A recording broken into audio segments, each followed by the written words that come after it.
Boa noite, galera. Beleza?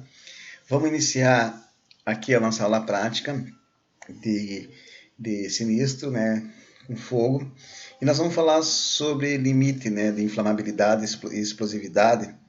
E é muito importante, né, limite superior e inferior, é muito importante a gente entender esse contexto aqui, porque ele tem que ser relevante para vocês entenderem é, essa questão. Então vamos voltar lá.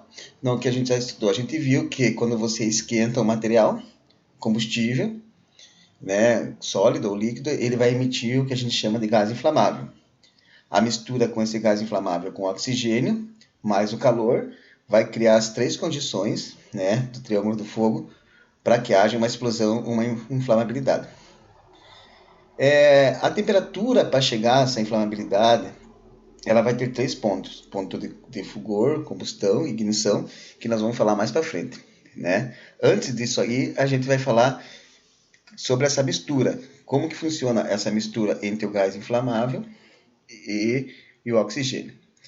Não, para haver a inflamabilidade, não é só haver a mistura, tem que ter um percentual entre o ar, né, a questão do ar, o ar e a questão do gás inflamável. Então, cada composto, vocês já viram no vídeo anterior, existe uma relação que a gente chama de limite de explosividade, né? Ou seja, vamos ver aqui no gráfico que nós temos aqui. A 0%, nós temos aqui uma condição aqui, né, no começo do gráfico, uma condição de 100% ar e 100% combustível, 100% gás combustível. Nessas condições não tem inflamabilidade. A partir disso, você começa a colocar gás combustível e o ar começa a ter uma proporção entre gás combustível e a quantidade de ar. Até chegar a gente chama de limite inferior de explosividade, ou seja, é o quanto o mínimo que tem que ter de percentual de gás combustível para que haja a explosão, né, em relação ao ar. 2%, 5%, né?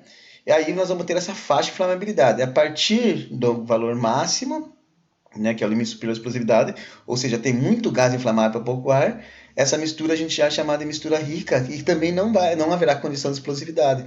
Ou seja, se tiver muito gás inflamável para pouco ar, não vai ter condições também de inflamabilidade. A gente tem às vezes uma condição às vezes errada. A gente acha que muito gás inflamável ali vai ter que criar uma condição maior para a explosão. Não, às vezes não.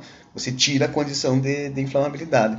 Então existe um limite inferior e limite superior. E cada gás vai ter essa proporção. Cada tipo de gás vai ter essa proporção.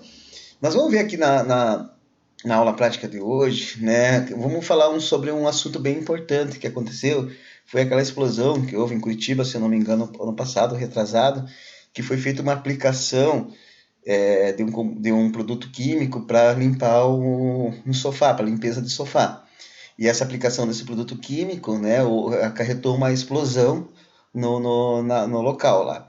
Mas por que houve a explosão? Porque quando houve aquela aplicação daquele produto químico, a gente já vai ver qual é, esse produto químico emitiu gás inflamável e esse gás inflamável no ambiente se misturou com o ar normal, né? E para que tenha havido a explosão, tinha que estar entre o limite inferior e o limite superior desses dois gases, essa proporção tinha que estar ali.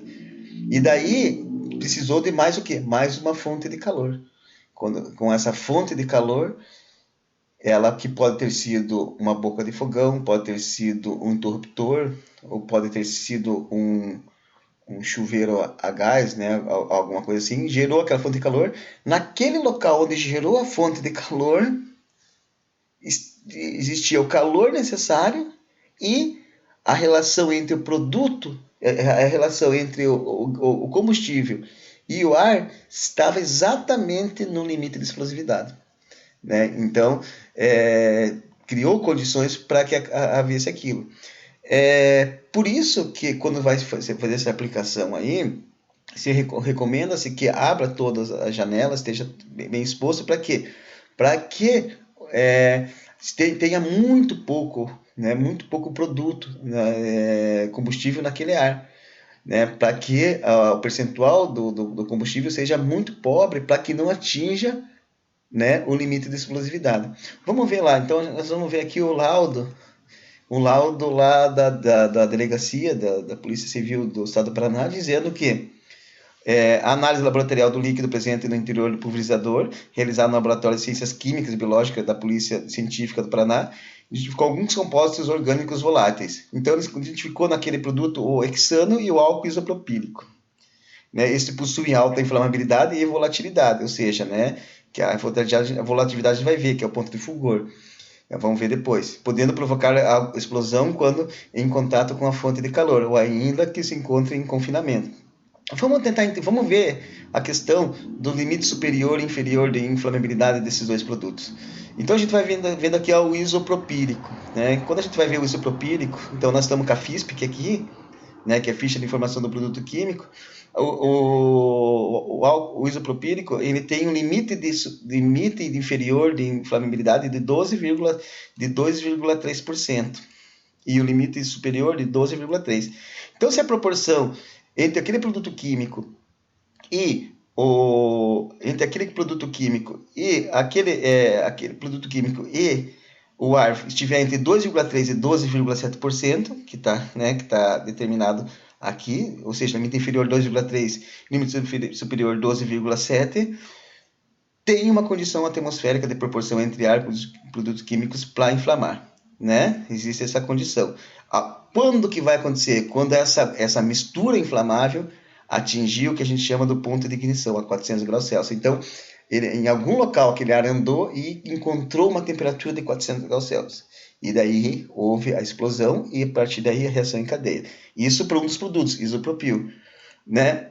Para o produto aqui, o hexano, que também fazia parte, o limite inferior de inflamabilidade é 1,2, superior 7,7. Ou seja, nos dois casos, do isopropano e do hexano, precisa-se só de um pouquinho desse produto no ar para que haja uma inflamabilidade.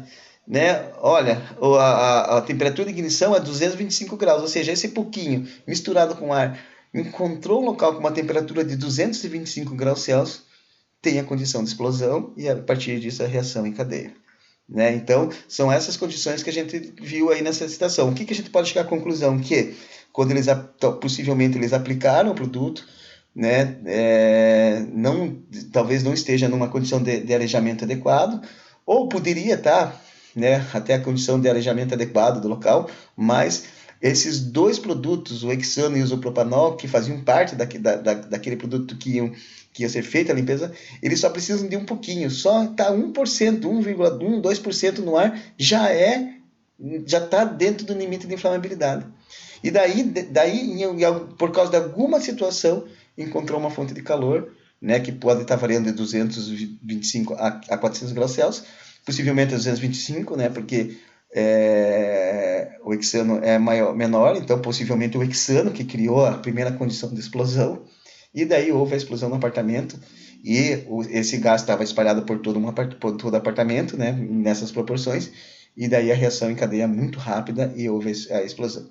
Então, só para a gente ver isso aí, a importância de saber a questão do limite de inflamabilidade e limite superior e inferior para executar atividades, né, com gases com produtos que vão emitir gases inflamáveis e saber em que momento, em que ponto ele se torna inflamável e em que temperatura isso vai acontecer, essa inflamabilidade. Então, vou colocar o laudo em anexo aqui da aula, por as duas fichas aqui da FISPEC, e eu vou mostrar também por mais um vídeo mostrando como que é o processo de limpeza com essa máquina, com esse pulverizador. Tá bom, pessoal? Obrigado.